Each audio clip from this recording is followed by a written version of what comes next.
Welcome back, folks, one and all, to Let's Play Goblins 3. Let's try this again. This time, we'll click this button first, and then this button.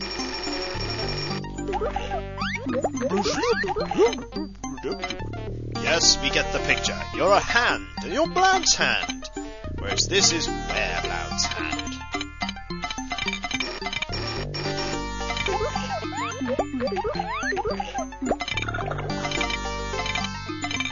Let's jump into the basin from this side. And for some reason, he'll jump in from the right-hand side.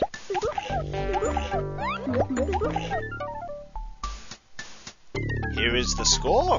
2 different scores. There's a demon, and there's an angel. the demon naturally has a guitar.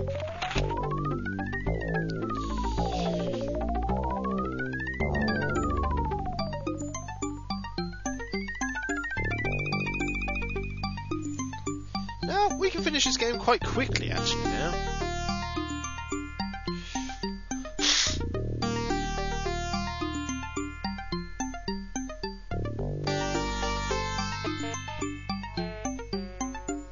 Note that string is not just any string.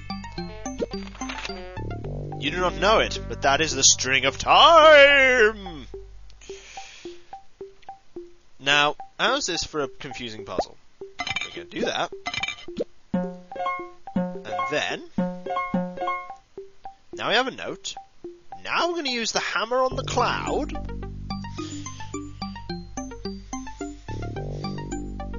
to make another note. You get the idea? Music notes joining together, make one note, make one person. Apparently he doesn't take money in hell. I think that music's better. Next, we use the yarn on the notes.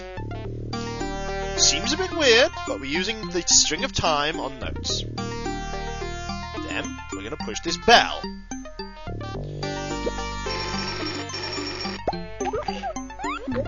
And then, we will push this bell. And folks, that finishes the game. Hey, you won't believe it, that finishes the game.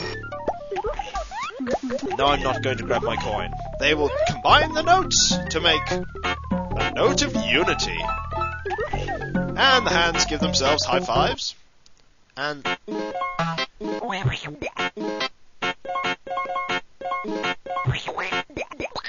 Right! That's a bit odd. Also, their music really does not go together.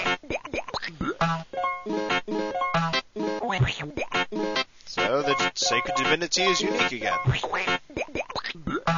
Excellent. Blount is actually...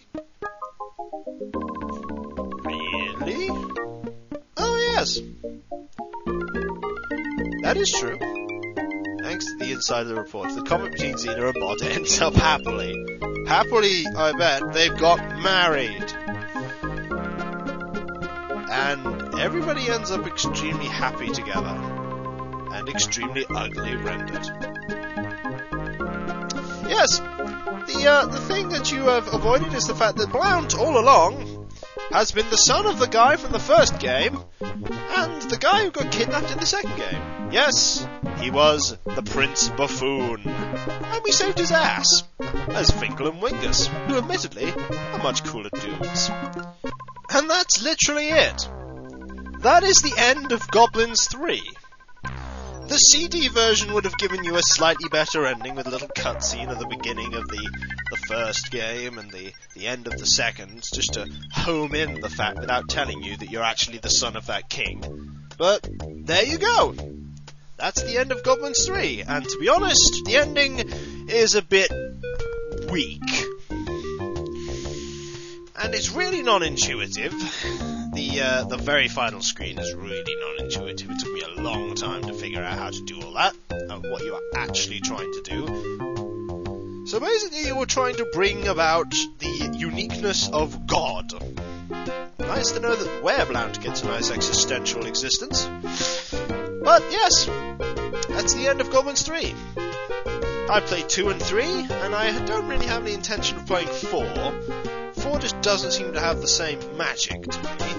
As for 1, I'll have to think about that one. 1 is a very unusual game. There are 3 goblins, which makes sense considering it's the first one. But they have a health system, and it's much less a puzzle game in the sense of Goblins 2 and 3. There's much less room for error, and much less room of doing all the hilarious options. And there's a password system. There's no save system, just passwords. And no save stating or anything like that, which makes it a bit difficult to LP in that fashion. But there shall be a new LP coming up after this one. What, I haven't quite decided yet, but by the time you've seen this, I inevitably will have decided. So folks, I'm Kikoskia, that was Let's Play Goblins 3, and I'll see you all next time. Until then.